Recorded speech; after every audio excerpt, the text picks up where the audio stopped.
Hello there, welcome to True Love Talk. I was about to drive out and I thought to encourage you today with a few words and also testimonies from my own life, because I realized that there are so many people out there who may be feeling down, who may be feeling like they're going nowhere fast. Get it? In the car of life and you feel like you're going nowhere fast.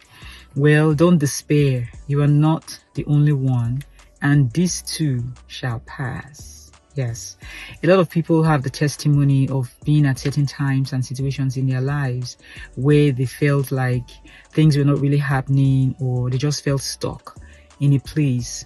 But when they kept on, they just kept walking. They didn't give up. At the end of the day, they got a testimony. They had all kinds of testimonies depending on what it is. It could be a sickness, it could be financial, it could be for a job, peace, joy, just anything.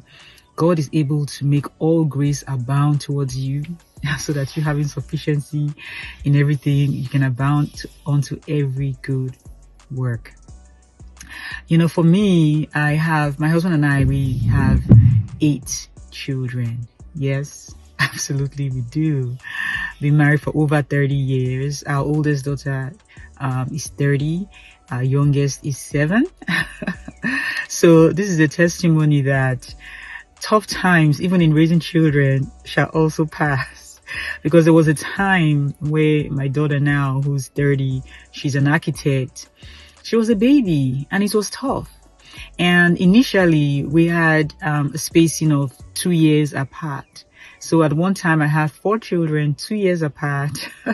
I had ministry to do, pastor's wife, those kind of things, working, my education and things like that.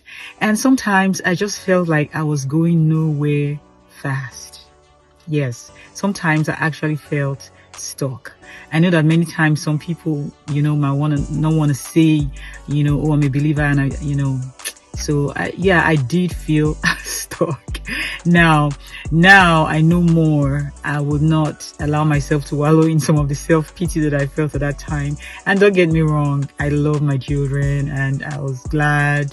But sometimes these feelings almost get to you and you feel kind of overwhelmed because of some of the things that you are dealing with. But you just keep walking, keep moving. Some of the things that I kept doing, or that I did to kind of encourage, myself as I was having children, because the enemy will come and say, wow, are you just going to spend your life just having children?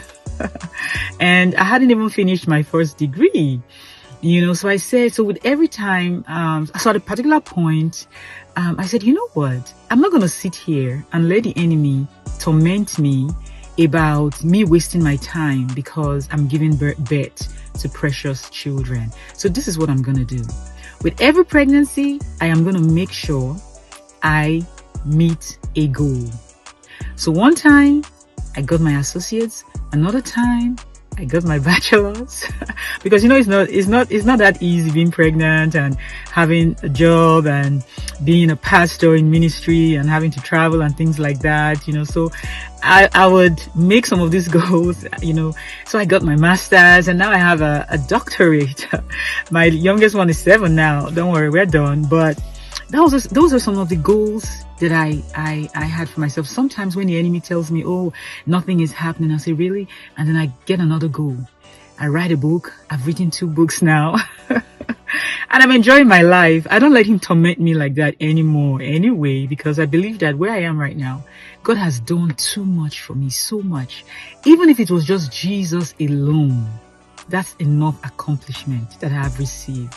So be encouraged out there.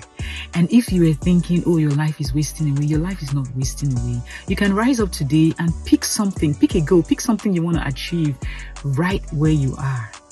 And you will find that you actually have the strength to achieve it. And like I said, I've been married over 30 years now. And at that time, it looked like, wow, when are these children ever going to grow up? Well, this too has come to pass. And I'm so glad.